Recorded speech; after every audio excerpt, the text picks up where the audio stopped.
তাড়াতাড়ি করে মুরগির মাংসটা ভাতের মধ্যে ঢুকাই দিই, তা নইলে মহাজন দেখলে আবার ঝামেলা হয়ে যাবে। এই লন ভাই আপনার ভাত, আমি মুরগির মাংস নিয়ে আসতেছি। হ্যাঁ আচ্ছা ওকে।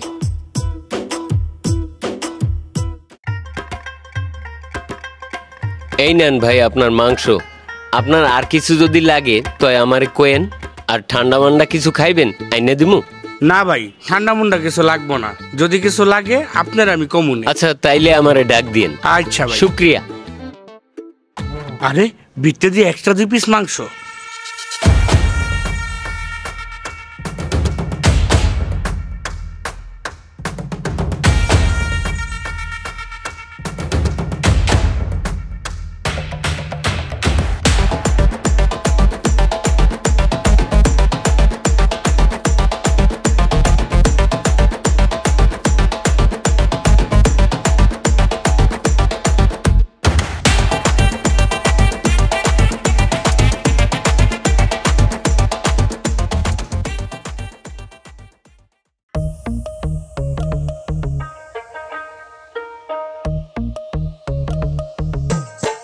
এই আজম ভাই, এই লোকের বিল কত হইছে? ইমরান ভাই ওনার বিল 110 টাকা হয়েছে। ও আচ্ছা, 110 টাকা। হ ভাই 110 টাকাই হয়েছে। ভাই আপনার বিল 110 টাকা হইছে। 110 টাকা না? এই নেন আপনার বিল। আচ্ছা ঠিক আছে ভাই, আবার আইসেন। আচ্ছা।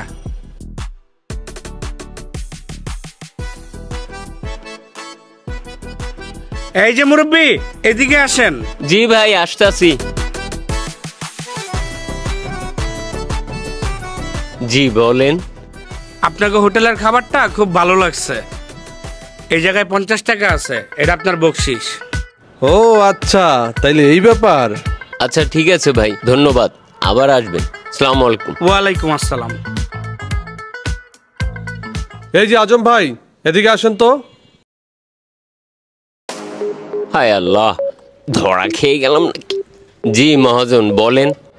কি ব্যাপার বলেন তো? ওনার বিল হইছে 110 টাকা আর আপনারে বকশিশ দিছে 50 টাকা। কাহিনীটা কি আমারে খুইলা বলেন তো। মহাজন উনি আমার আগে থেকেই পরিচিত। আগে যে হোটেলে কাম করতাম উনি ওই হোটেলে খাইতো, আর উনি ওই হোটেলে খাইয়া আমারে 50 টাকা করে বকশিশ দিত। এখন আবার উনি এই হোটেলে খাওয়া শুরু করছে, এই জন্য এখন আমারে আবার 50 টাকা করে বকশিশ দেয়। হোনের আজম ভাই, আপনার মতো এমন মেসি আর আমি 10-20টা বানাই থুয়েছি বুঝছেন। আমার লগে বাটপারি কইরেন না। ওই লোকটা কেডা, আপনি ওনারা চেনেন? আসসালামু আলাইকুম ভাইয়া, ডাকলেন যে? ওয়ালাইকুম আসসালাম। কয়দিন ধরে না একটা ঝামেলার মধ্যে পড়ছি। নতুন যে মেসিয়ারটা আইছে না, ওই মেসিয়ারটা আওয়ার পর আগে যে কাস্টমার গুলা খাইলে 250-300 টাকা বিল আইতো, এগুলার বিল আসে এখন 110 টাকা 20 টাকা। বুঝতেছি না কি চলতেছে। এরকম চললে তো আমার ব্যবসা লাঠি উঠে যাইবো। এটা তো ভাইয়া খুব চিন্তার বিষয়। কি করা যায় বলো তো? আচ্ছা ভাই, আমি একটু চিন্তা করি, আমার একটু সময় দেন। ভাই এত সময় টময় দেওয়া যাবে না, কি করার একটু তাড়াতাড়ি করো। ভাই একটা কাজ করা যায়, আজকে আমি আপনার দোকানে কাস্টমার হয়ে যাই, যাইয়া দেখি আপনার মেসিয়ারটা আসলে কি করতেছে। ঠিক আছে, তাহলে তুমি এইটাই করো। আজকে দুপুরবেলা আমার হোটেলে আসো। ওকে ঠিক আছে ভাই, ভালো থাকো।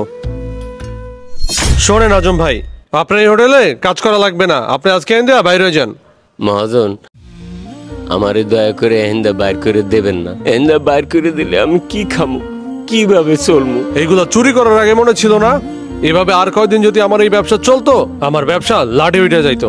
মহাজন আমারে আর একটা বার সুযোগ দেন। শোনেন, আপনার যদি আমি আবার সুযোগ দেই, আপনি যে চুরি করবেন না এটার কোনো গ্যারান্টি আছে? আপনার এখানে আর কাজ করা লাগবে না, আপনার আমি রাখবো না। আপনি দয়া করে বাইরে যান। যান।